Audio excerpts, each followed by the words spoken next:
రేవంత్ రెడ్డి గారు మా బాలకృష్ణ మీద కేసు పెట్టింది కదా, మరి మైనంపల్లి మీద కేసు పెట్టడా? నీ స్వయానది తెలంగాణ గాంధీ భవన్లో ఒక మాజీ మంత్రి గురించి, BRS party working president KTR గురించి ఇష్టం వచ్చినట్టు మాట్లాడితే మరి ఈ డీజీపీ ఏం చేస్తా ఉన్నాడు, ఈ పోలీసులు ఏం చేస్తా ఉన్నారు?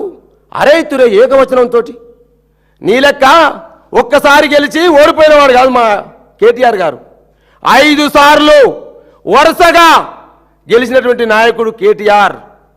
మొదటిసారి 2009లో 171 ఓట్లతో గెలిచిన, 2014లో మా నాయకుడికి వచ్చిన ఓట్లు 92,135, 18కి వచ్చిన ఓట్లు 39,131 ఓట్లు, 2018లో మా నాయకుడు కేటీఆర్ గారికి వచ్చిన ఓట్లు 1,25,213 ఓట్లు, ప్రత్యర్థికి వచ్చిన ఓట్లు 36,304 ఓట్లు మాత్రమే.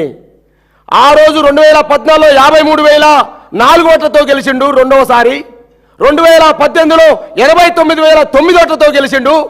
మన 2023లో మా కేటీఆర్ గారికి 89,244 ఓట్లు వస్తే ప్రత్యర్థికి 59,557 ఓట్లు వచ్చినాయి. మొన్న గెలిచినటువంటి మెజార్టీ 29,682 ఓట్ల మెజార్టీతో గెలిచిండు. ప్రతినిత్యం ప్రజల్లో ఉంటూ, ప్రతినిత్యం ప్రజల కోసం పనిచేస్తూ, ప్రజాస్వామ్య విలువలకు గౌరవిస్తూ, ఎదుటివారికి గౌరవిస్తూ, ప్రజాస్వామ్యంలో ఒక నాయకుడిగా దూసుకుపోతా ఉంటే నిన్ననే పాదశ్రీ జరిగింది. కేసీఆర్ గారు స్ఫూర్తితోటి, ఏ ఫాదర్ అయితే fighter of the Telangana, father of the Telangana అన్నటువంటి కేసీఆర్ గారి స్ఫూర్తితోటి రాజకీయాలకు వచ్చిన కేటీఆర్ గారు అనునిత్యం గంట గంటకు రోజు రోజుకి తను నేర్చుకుంటూ తను డిఫామ్ అవుతూ తెలంగాణ ప్రజల కోసం పనిచేయాలని పనిచేస్తూ ఉంటే ఊసరవెల్లి లాంటి మైనంపల్లి లాంటి కూడా ఇష్టమైనట్టు మాట్లాడుతూ ఉన్నారు. 2014లో నువ్వు ఎమ్మెల్యే అయింది, 2018లో నువ్వు ఎమ్మెల్యే అయింది, ఎవరి కాలు పట్టుకుంటావు భయ? నువ్వు అర్థం కాదు, తెలంగాణ భాష మేము మాట్లాడలేమా? ఎవరి కాలు పట్టుకుంటాను నువ్వు? మైనంపల్లి హనుమంతరావు. ఇవాళ నేను మాట్లాడుతున్నా, ఇక నాకు ఫోన్లు వస్తూనే ఉంటాయి, నాకు మెసేజ్లు వస్తూనే ఉంటాయి, నన్ను భయభావంతో గురి చేస్తూనే ఉంటారు. అంటే ఇష్టం వచ్చినట్టు మాట్లాడితే మీ చేతులు కట్టుకొని కూర్చుంటాం ఏంది? మా పార్టీ వర్కింగ్ ప్రెసిడెంట్ ఆయన, 5 సార్లు ఎమ్మెల్యే, మాజీ మంత్రి, పైన నువ్వు ఇష్టం వచ్చినట్టు మాట్లాడితే ఊరుకుంటుంది మీ చేతులు కట్టుకున్నామా అంటున్నాను. ఇలా 5 సార్లు ప్రజావాసు గెలిస్తే నువ్వు గెలిచింది ఎప్పుడు? 2009లో ఒకసారి గెలిచిన మేము. తదనంతరం 2014లో మా కేసీఆర్ గారి కాళ్ళు పట్టుకొని, మా కేటీఆర్ గారి కాళ్ళు పట్టుకొని, మా హరీష్ రావు గారి కాళ్ళు పట్టుకొని, అన్నా నాకు రాజకీయ జీవితం లేదు, నాకు రాజకీయ భిక్ష పెట్టండి అని భిక్షాంజయ్ అని చెప్పేసి కాళ్ళు పట్టుకున్నావయ్యా నువ్వు. హరీష్ రావుది, కేటీఆర్ది, కేసీఆర్ది.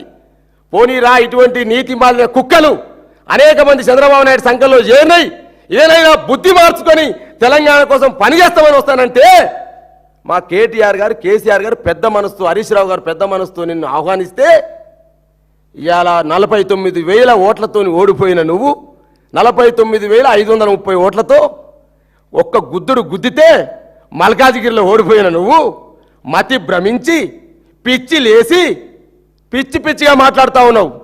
ఖబర్దార్ మైనంపల్లి హనుమంతరావు.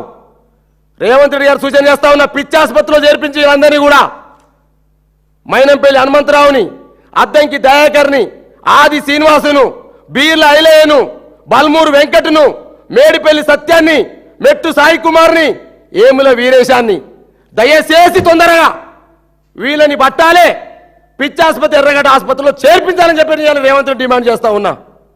ఊరుకుంటా ఉంటే తమాషాలు అవుతున్నాయా? తెలంగాణ ఉద్యమంలో మీరు ఏడున్నారో మాకు తెలియదా? ఎవరి సంఖ్యలో ఉన్నారో మీరు తెలియదా? మీరు అరే నిలువెత్తు నిదర్శనాలే తెలంగాణ ఉద్యమానికి, నిలువు టద్దాలయా, వెలుగు దివిటిలే వీళ్ళు. అటువంటి 6 అడుగుల బుల్లెట్ హరీష్ రావు మీద మాట్లాడతావు, మా నాయకుడు కేటీఆర్ మీద మాట్లాడతావు. ఖబర్దార్, తస్మాత్ జాగ్రత్త. ఈ మాటలతో వదిలేస్తుడు దూదిమెట్ల బాలరాజ్ యాదవ్. బిడ్డ, మేము కాక దాడి చేయగలిగితే మాకు నోరుంది, కానీ మేము కేసీఆర్ గారి సైనికులం, మాకు కొన్ని నిల్వలు ఉంటాయి ప్రజాస్వామ్యంలో, మేము చదువుకునే వాళ్ళం. ఏం మాట్లాడుతురండి? ఆ భాష వింటే తెలంగాణ ప్రజలు ఈసరించుకుంటా ఉన్నారు, బాధపడుతుర్రు. అంటే కదా ఏమంటారు కదా, ఎద్దు పోయి ఆవు పోయి చేనుల మేస్తుంటే దూరే గట్టు మేము వేస్తుందా? ఈ సామెత ఇదే కదా కాంగ్రెస్ పార్టీ గుర్తిస్తుంది. ఆవు పోయి ఏమో చేనుల మేస్తుంది, దూరం వచ్చి గట్టు మేము వేస్తుందా? రేవంత్ రెడ్డి మాట్లాడుతుండే, పేగులు తీస్తా, కనుగోటీలు గోటీలు ఆడుకుంటా, పొట్ట పేగులు ఉడబీక్తా, పండబెట్టి తొక్కుతా, అంతే కదా రేవంత్ రెడ్డిని చూసి వీళ్ళు మాట్లాడుతున్నారు. ఇక నిన్న ఒక ఆయన మేడిపల్లి సత్యమైన ఆయన మాట్లాడుతుండు. ఏం మాట్లాడేవి? ఫస్ట్ హాఫ్ అట ఫుల్ సక్సెస్ అయిందట, సెకండ్ హాఫ్ అట బ్లాక్ బాస్ట్, సెకండ్ హాఫ్ అట చుక్కలు చూపిస్తారట.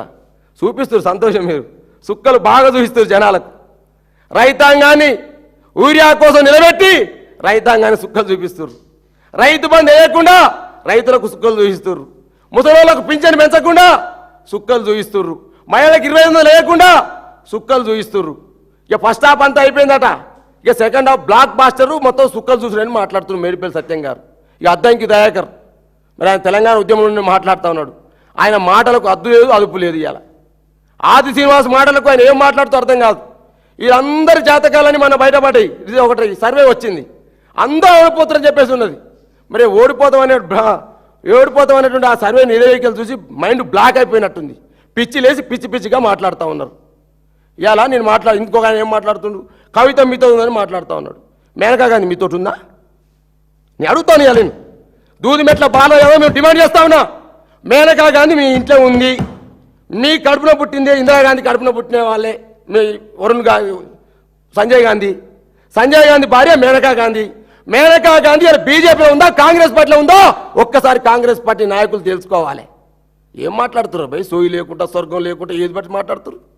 వరుణ్ గాంధీ ఎక్కడున్నాడు?